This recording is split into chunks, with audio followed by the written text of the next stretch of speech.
I have two sons, Matt 32 and Benjamin, nearly adult.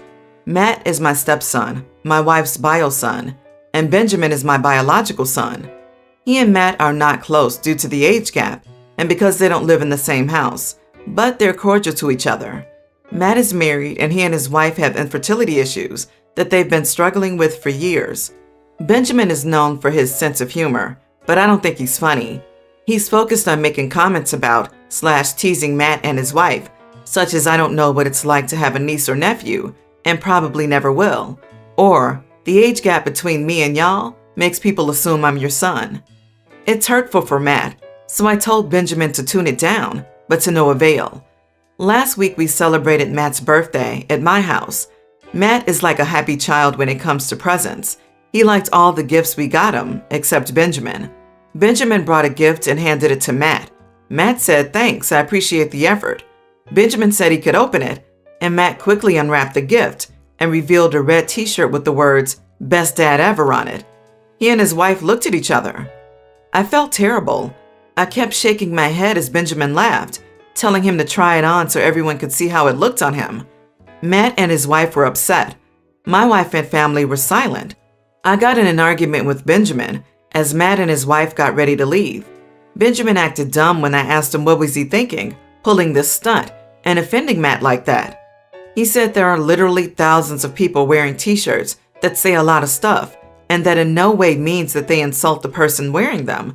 And it's not like every t-shirt people wear has to be accurate with their life. I replied that no matter how we tried to spin it, giving Matt the Best Dad Ever t-shirt, knowing he's struggling to become a dad, was tacky at best and cruel at worst. I then said because of what he did, I'm canceling the dinner reservation for his 18th birthday in 2 months' time, and he lost it, saying he was just teasing Matt and it wasn't a big deal.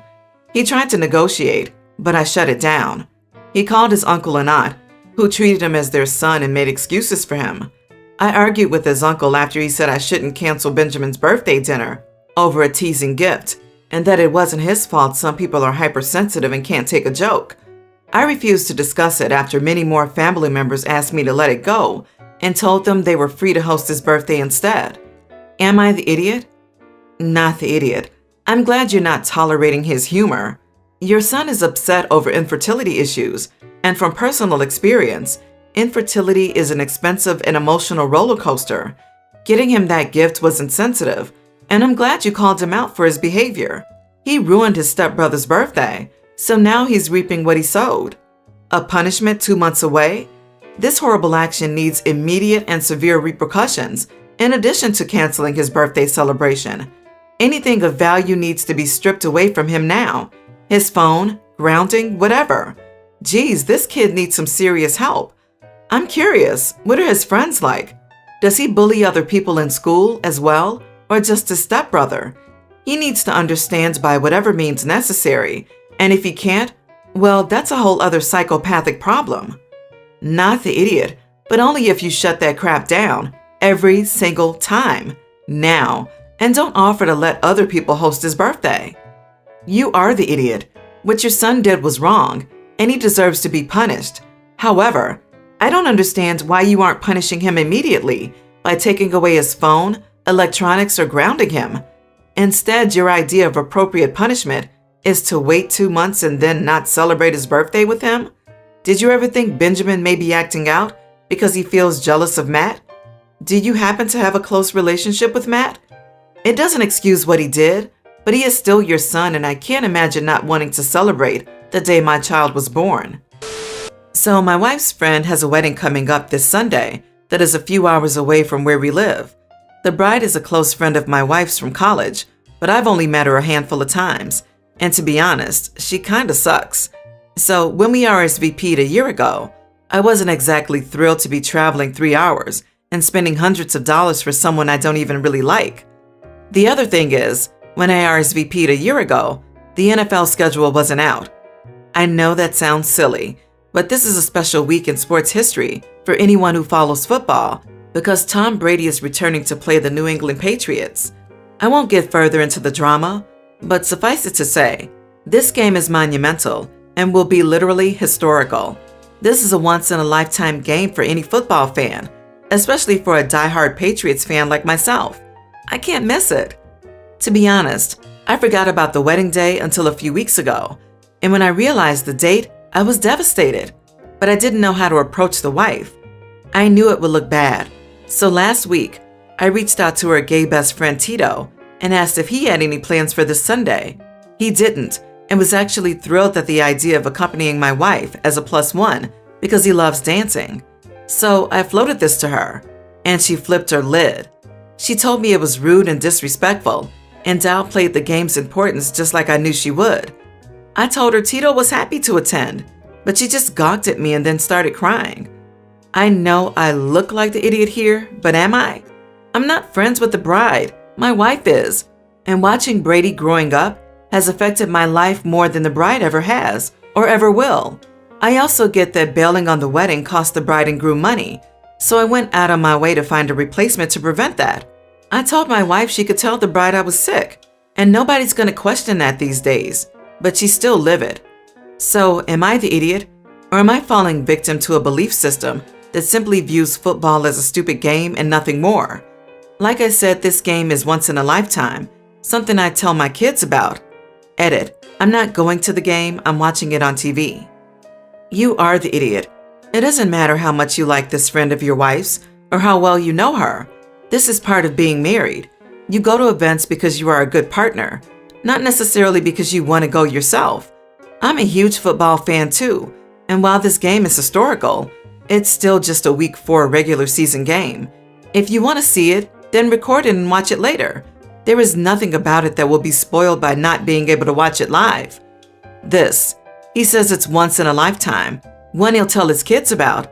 The irony is, his kids may not care about football. I believe that your word is your bond. You agreed to one thing, and you're trying to bail on your wife because something better came up. You are letting your wife down for something you can record and watch later. And if you're so concerned about social media ruining the results, stay off social media. You are the idiot. Is Tom Brady going to give a crap about you missing the game? No, because he doesn't know who you are. You committed to your wife, and now you're upset that the wedding happens to be on such a monumental day? You can miss the game. You simply don't want to because of your view of this friend and her wedding. Well, guess what? This isn't about the friend or her wedding. It's about your relationship with your wife. Also, it's pretty sly of you to get Tito excited for the wedding before even discussing this with your wife. Yes, you don't look like an idiot. You just are the idiot here, and you appear to see that already. You are the idiot. Dude, I like football too, but this whole situation has nothing to do with football or your wife's nasty friend. It's about your wife and your relationship with her. You committed to spending time with your wife that day, so what you do is completely irrelevant. Dude, you better man up and go to your wife's nasty friend's wedding and sit there with a huge smile on your face, looking like you're having the most fantastic time of your life. Not for you or for football or for your wife's friend, but for your wife, because you love her and want her to be happy. I have 2 cousins from my Aunt Jean. Kira is a young teen and Allison is a tween. Kira has always been ostracized in the family and never knew why. The truth is, Aunt Jean slept with her sisters, my Aunt Lulu's husband, John, and Kira is the result. The only person truly suffering because of this is Kira. Jean still shows up to all family gatherings. John is still married to Lulu. Lulu doesn't speak to Jean, but the rest of the family does. But the one person who gets nothing out of the family is Kira. Of 13 cousins, I am the only cousin who speaks to her. Some of those cousins are Kira's half-siblings, and they know about her. Allison also speaks to her, and they're close. And Kira has been let alone and left out of stuff for as long as I can remember. I was told about Kira, aged 5, when I asked why she didn't get anything for Christmas. My dad said everyone did it out of respect for Lulu, who was deeply hurt by the affairs. Even then, it made no sense to me, but that stuff is normal to the rest of my family. My grandma's sister turned 90 3 weeks ago, and we were all at my grandparents' house to celebrate. Yet again, Kira was left out, so I hung out with her and Allison when Allison wasn't being pulled into stuff by Jean. Kira got really upset because some people ignored her when she said hi, which confused the heck out of her why everybody hated her so much. She said her mom would never tell her anything, and she wished she could know. So I told her. I told her none of it was her fault, but adults are crappy, and the family should never have taken it out on her, that nothing that her parents did should have made her suffer. She was broken, but she told me she was glad she knew. She confronted Aunt Jean about it, which is when it hit the fan. Everyone said I had no right to tell her. It wasn't my place, and at my age, also nearly adult, I might be young, but I should know better. The worst part, and what makes me feel worse, is her anger made everyone say what a selfish brat she is and how she should understand the pain Lulu and Lulu's kids feel. Am I the idiot? Not the idiot at all. You probably lifted a weight off of her shoulders. Now she can live her life knowing her family is a bunch of idiots who are blaming her for her mom's mistakes. That family is toxic. I would get out ASAP. That is literally just awful. The entire family agreed to scapegoat the child? I hope Kira grows up to be vastly successful. Not the idiot. No offense, but what is wrong with your family? Did they expect this to just be a secret forever? So John was okay with having a daughter that he never acknowledged and that everyone treated like crap? Screw those idiots, and screw that guy in particular. And if everyone wanted to act like Kira is a brat for being mad, I'd probably be a bigger brat, just for contrast, and get right up in everyone's faces about it. John sees her as a mistake. He's never had a relationship with her, so he stays away from what I see. Lulu wanted it to be a secret, so Kira could never try to interfere in the family they built, and so everyone went along with it, because man, can my aunt cry. Not the idiot, but how can a family be so full of crap? You did the right thing and told her why none of the family except you treats her like a human being. Her mother should have told her, protected her from the rest of the family, or gone no contact with them. This whole we are still part of the family crap she's trying to do just damages her kids, and she either does not see that or care. So I'm catching crap for this from a lot of people in my family. So much so, I'm thinking of caving so that I can stop hearing it every other day from someone in the family circles. Anyway, so my daughter just turned 18. I promised her I'd pay for half of whatever car she could pay the other half of outright. No leasing, no payments. It's how my dad did it, and it caused me to have a far more realistic car ownership experience. When I turned 18, he signed over his half of the title to me, and I got a new title that was just mine. I plan to do the same with my daughter. She agreed, she got a car, and the paperwork reflected we were both owners, and when she turns 18, I plan to hand it over fully. Now, don't get me wrong, I trust my daughter a lot. Fully, you could say, since I was surprised by the behavior that caused me to do what I did. But last week, I heard through some friends, who, unfortunately for her, ratted her out to me, that she saw my daughter fender bender a parked car and leave the scene without leaving a note or any attempts to talk to the owners. Just a note, I've already contacted the person and offered to pay. They were nice enough to say no harm, no foul.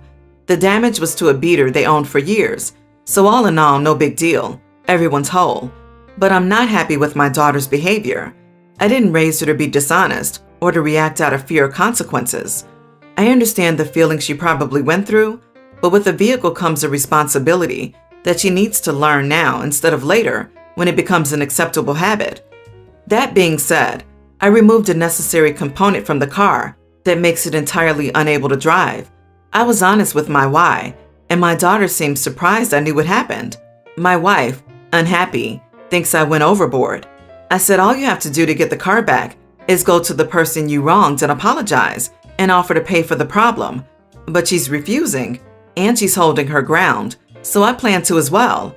At 18, I'll be truthful to my word and sign it over fully, put the part back, and pay for any issues, but she won't be able to drive it until then. Am I the idiot? Not the idiot. I think it is a fitting punishment. It is worrying that your daughter doesn't seem to understand what she did wrong. What will happen if she gets into a more serious accident? She needs to learn how the responsibilities that come with being a driver. Yes, it is partially her car, but also she's your daughter, and you're basically grounding her. Not the idiot. I was in the other person's shoes more than once. It sucks to have your car damaged and no note or anything. She needs to understand this lesson now, when she's still learning to drive. She's been driving for about a year, right? That's nothing. She has a very clear route to take to get her car back, and it's to apologize. It's not an impossible request. You are the idiot. I got into a fender bender and left the scene while on my parents' insurance, while the title was in my parents' name. They didn't take away my car. They forced me to face it. I had to apologize to the gentleman and pay the fine. Why isn't she paying then?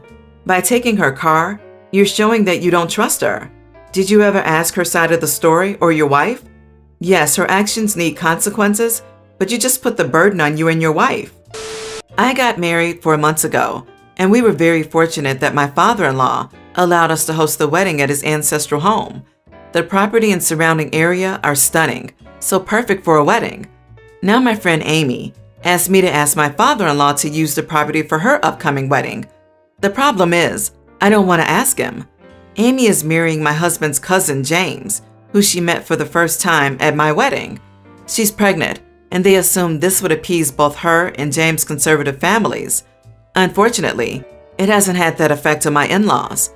They're so beyond furious over this engagement and have been trying to convince James to break it off. Honestly, there has been so much drama over their engagement, and I don't want to get involved. His mother already tried to blame me once.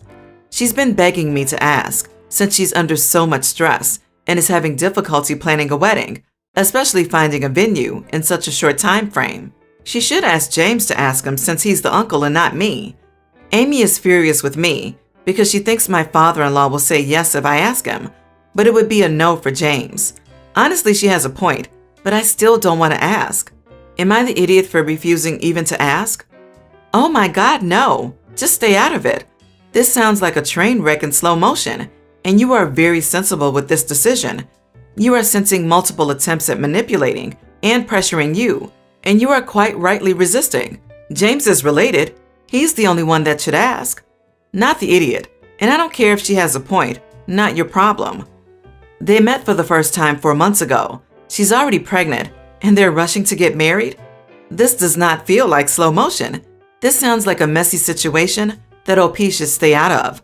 And if God forbid they break anything, trash anything, start throwing couplezilla tantrums, etc., you won't want to be involved.